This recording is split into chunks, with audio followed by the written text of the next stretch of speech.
officials really pretty much distancing themselves from the theatrics we'd seen on Monday. Then came the suspension of several of them by the governor, and he described their actions as insubordination and quickly moved on to install other officers in acting capacity. And then today, led by Senator Johnson Sakaja, Nairobi County Senator, and others visiting their hospital today. And I want to speak with him. He joins me now to just get a little bit more perspective about what we've seen play out. Senator, thank you for your time. Let's start with what you make of the actions of the governor on Monday. Thank you. First of all, as we said earlier and as I had posted on Monday, there's no easy way for a parent to lose a child. And I don't think it will be right for us to normalize death of infants. We've been lowering the infant mortality rate as a country, and with many initiatives, including Beyond Zero and all that. And when I had somebody say that, yes, there are 11 deaths or 12 deaths, but there are 156 successful, you don't compare in that way. So I just condole with the families, whatever the circumstances were. And today we were able to go there and get a breakdown of each of the issues that the babies have, or rather that the babies had, and may God rest their souls in peace. What the governor did was interesting because he went to the facility. I think he got a phone call from somebody, and he uncovered, and found where these bodies are kept. And at the outset, there was outrage everywhere. Everyone was upset that, what's happened to these children? They know the history of Pumwani. There have been claims of many things, including child trafficking. And which is why we said, let us take an approach where the truth will come out. And what we've established is that indeed, first of all, mothers and babies are not treated in a dignified manner at that hospital. There has been some improvements over the years, but there's more to be done. And the reason I took the Senate Committee on Health there, together with the Committee of Security, is to be able to have an inquest into those issues. Because even when the governor was a senator, those problems were there and before. And what you do then when you come into office, especially because health is one of the most important devolved functions. Actually, it's a hallmark of devolution. It's actually a provision of healthcare.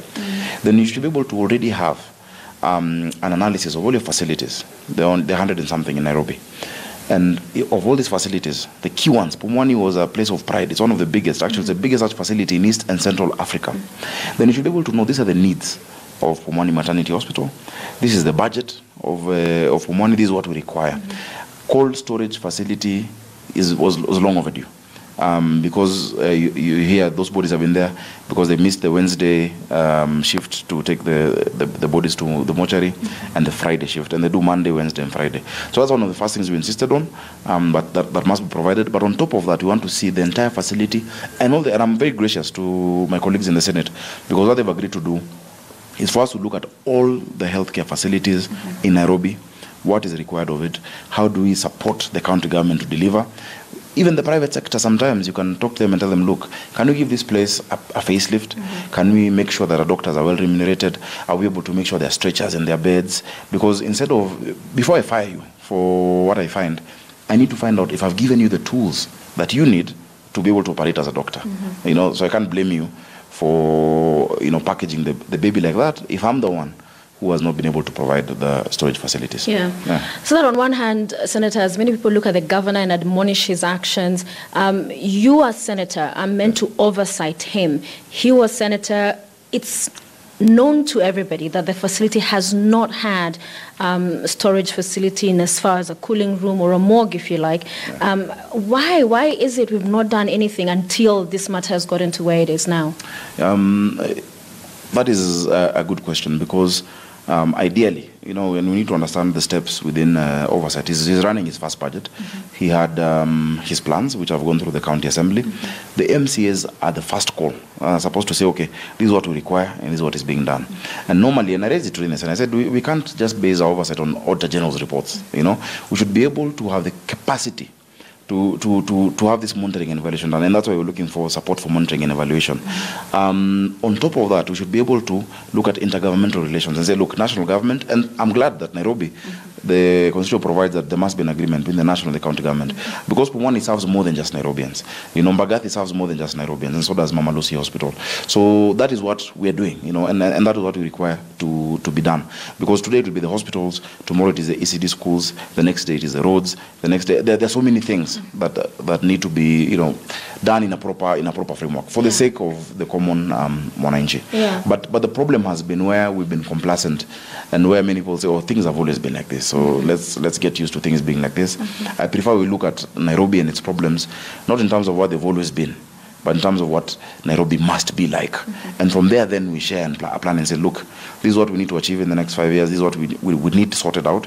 These are the resources we have. They might be limited, but how are we applying them moving forward? Yeah. And that's the role the committees are now taking up from the Senate, together with and the first person, of course, that we'll invite is the governor. Tell us, okay, this is his challenge. I understand his frustration, but also his frustration needs to be dealt with in a proper manner. So there will be an inquiry. It's begun. In fact, today was the beginning. I raised a statement on the floor of the Senate yesterday. That was on Tuesday. The Speaker directed that both committees of health and security, where I'm the vice chair, take it up. This morning we've been there, and there'll be sittings, and we'll invite the public to tell us what they go through. It's so sad to hear, like when we went there today, that the incinerator had been off for months, and just because the governor went there on Monday, it was switched on. And the reason why the incinerator has not been working is because of diesel. Yeah, we've given Nairobi a budget of the Assembly has passed a budget of 32 billion, of which today we've just passed the disbursement schedule of 15.8 billion from the national government. We cannot be talking about lack of diesel at Pumwani Maternity Hospital, that we can't have a storage facility. And I've seen today some, I don't know exactly what they are, but some cooling facilities have been donated. And you're asking, okay, it is needed, but are we going to run the county also on donations? Nairobians pay taxes. We disburse money from the national government through the Senate. Can that money be appropriated and budgeted for, and then that money be used? It cannot be that then when I see a problem, I also look for my donation for that, if I have a kitty for it. And then various leaders who have those budgets that they're running. Yeah. So we saw KMPDU Chair Oluga Ouma coming out to say the governor was out of order to interdict the health officers. There's due process. Labor laws don't allow for that. He suspended the county officials who came to pretty much lay the ground and, information straight in as far as what happened. And as far as court politics, where the empire or king is told they're naked. Would you, as senator, stand and look at the governor, those who have said he's erratic in behavior and how he handles issues, firing people, changeover, turnover? Is it time that he's told the truth to his face? I think you need to know that for you to run a county or any institution, any level of government, you need to have stability, number one. Number two, you need to have your officers on your side and on your team, and they need to, not just looking over the shoulder all the time. They need to know that they have the confidence of the governor. We had too many changes, too many suspensions. In fact, the health CC was suspended, was holding fort for somebody who had been suspended, I think, a month ago. And because of that, then you can never have somebody with a vision to follow through a plan that you have shared with them. I think that's an issue we need to address. The labor issues, again, will come to my committee. I chair the Committee of Labor at the Senate. And we're inviting the KMPDU and all these officials to tell us, look, as well as the County Public Service Board. Remember, you have a County Public Service Board that is in charge of hiring and dismissal. The people who the governor may have leeway to fire at will is the CCs, but the chief officers, the directors, and all those have contracts. So how do we address this as a county? We've witnessed so many changes and every other decision, some of them that look not well thought out. You see, the changes he makes, many of them might be legal. So you not deal with them from a legal point of view, apart from the ones of those who have actually those contracts, as I've described. The rest, it's a leadership issue, and the way to deal with it then is within the ranks of leadership, and the Senate can come in, the Committee of Labor can come in, the party leadership can come in and say, okay, tell us what is going on, what support do you need? Because and I say this, and I'll say this about Governor Mike Sonko. I know for sure he has the right intentions, He's always been known to have a heart for the people, and we want him to succeed. But it looks like some of this work is actually overwhelming. And so he needs to be able to share and come out candidly and say, look, Senator, these are my challenges. Senate, how can the Senate support me? Call the Nairobi MPs together. Let's sit with the MCAs. and say, look, what are we doing with our city? Because if the governor fails, if Nairobi fails, it's all of us who will suffer from it. All the citizens of Nairobi will suffer from it. And I think we've gotten to that point where we actually need to be candid enough to sit down and actually address what is the core of these issues. Do you feel like you have people who are imposed on you? Should we address that? Which team would you rather work with? Do you trust them? How can you? Because without trust, you can even have geniuses. As your CSCs, you can have a genius county secretary, but if you don't trust them, then you won't achieve much. Yeah. And you can't run it on your own as an individual. In fact, if anything, you need to step down and devolve further the city. You know, we need to look at Nairobi North, South, East, and West as boroughs, so to speak. The Urban Areas and Cities, the Urban Areas Act and Cities provides for that, such that the people in the east of Nairobi can be served there, then in the north can be served from there, in the south and the west. You need to bring in more expertise, you know. You need to be able to have a Marshall Plan for each of those areas. Our young people need jobs, our women need to be able to do business. And so you don't do that as an individual. You need to work with a team. Okay. Yes. Well said. Thank you very much. Thank you. Johnson Sakaja, the Nairobi senator, saying those issues must be addressed, and he, on the labor relations part, the committee he chairs, they'll be looking into that, but also just what exactly transpired in the Pumwani Maternity Hospital. Akisa. Thank you, Sophia. Sophia Anuno, our lead reporter here on The Big Story. Let me now quickly take you through some facts that will help us appreciate the situation that is currently being witnessed at the largest maternity hospital in East Africa. So let's quickly start with its history. Of course, founded in 1926, that makes it about 9 decades old now, 92 years. It was founded by Lady Grigg Welfare League, and later on, of course, in its inception, or at its inception, it was named Lady Grigg Maternity.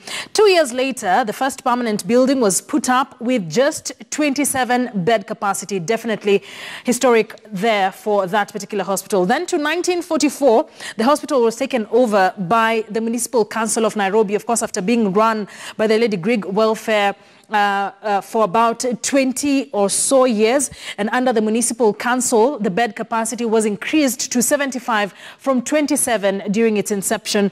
Deliveries then shot from 3,000 to 8,000 yearly after the increase in bed capacity in the at the Pumwani Maternity Hospital. Then to 1969, the expanded unit of the hospital was then launched, and a new block comprising of about 117 beds and an operating theatre was launched. And the facility also had 50-bed units for neonates. That is in 1969. And of course, about 22 years later, from 75 bed capacity to 117 and 50 new beds for neonates. Now, the modern day, on average, where we are now, 60 to 100 days are made per day at the Pumwani Maternity Hospital. Out of this, 244 babies are delivered over the weekend, or were delivered over the weekend when this saga ensued, and 11 of them died. That is, the 11 whom were found by Nairobi Governor Mike Mbuvi Sonko when he made an impromptu visit to the Pumwani Hospital. 11 out of the 244 babies that were delivered over that particular weekend, unfortunately, died. There's a 415 bed capacity, 215 of which are for adults and 150 which are baby cots currently at the Pumwani Maternity Hospital. And out of this, we have 7 doctors and 160 nurses serving the entire maternity hospital. So let's take a look at the failed systems. Why some of these issues are coming up now? What are the systemic failures at the Pumwani Hospital or Maternity Hospital that over and time again, it keeps making headlines for all the wrong reasons? There's the mini mortuary that is currently in place at the Pumwani Maternity Hospital is not functional. They do not even have coolers. There are no mortuary coolers, of course, and Sonko donated 4 today. We will be discussing that later, Sonko's donation and what this means, and of course, why we're not seeing this budgeted for in the Nairobi County budget. So the incinerator started working 3 days ago. This is where the medical waste is burnt or destroyed, or if you like. It's only started working 3 days ago. The maternity hospital has 2 theatres and only 1 theatre is functional. That is the situation as is at the Pumwani Maternity Hospital. I want to once again introduce our guests in studio. Thomas Ogaro is a former Nairobi City County Health Director. The Nairobi County Assembly Health Committee Chairperson, Peter Warutere, is also with us here on The Big Story. And finally, the Secretary General of the Kenya National Union of Nurses, Seth Panyako. Gentlemen, once again, thank you for joining us here tonight on The Big Story. We've heard from Senator Johnson Sakaja. He says an inquiry is going to be set up by the Senate. We saw one of the health workers from the Pumwani hospital speak earlier on when the program started, talking about the inequalities and the need for harmonization, especially in pay and the kind of work that they do at the Pumwani Maternity Hospital. I'd like to start with you, Seth Panyako. What do you think about these health workers' views that we heard earlier on, and of course, Senator Johnson Sakaja? Of course, the issues that have been raised by my colleague at Pumwani Maternity Hospital about harmonization and general terms and conditions of service are valid. These are the issues that we have gone on strike so many times until we have decided to change the approach toward these issues. And as we are talking today, the Ministry of Health, together with a team formed by the Kenya National Union of Nurses, is undertaking an evaluation to see how harmonization can take place. And I believe in the next 2 or 3 weeks, the team that was appointed by the ministry together with from the Kenya National Union of Nurses will be coming up with a harmonized proposal to present to the cabinet secretary and the principal secretary and ultimately the SRC, so that we end this harmony that is being experienced by workers, that is really motivating the workers. To respond to Honorable Sakaja, I respect Honorable Sakaja very much. He has spoken about many things. He has spoken on various issues that affect Pumwani Maternity Hospital, and indeed what is at the Pumwani Maternity Hospital is a reflection of what's happening in the entire healthcare system in Nairobi. I may not want to continue to treat on what he has said, but I want to say that in terms of the action that was taken by Honorable Mike Songo, I want first to say, as a health worker and as a nurse, I have one responsibility of actually protecting the interests of the public. Those people who go to Pumwani Maternity Hospital are a middle class and the peasants, and it's our responsibility to protect them.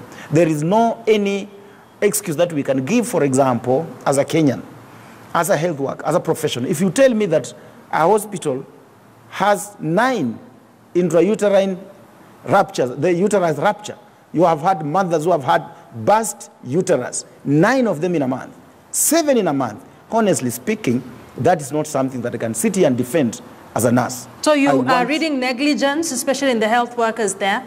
I cannot say what it is. What we want is a proper investigation.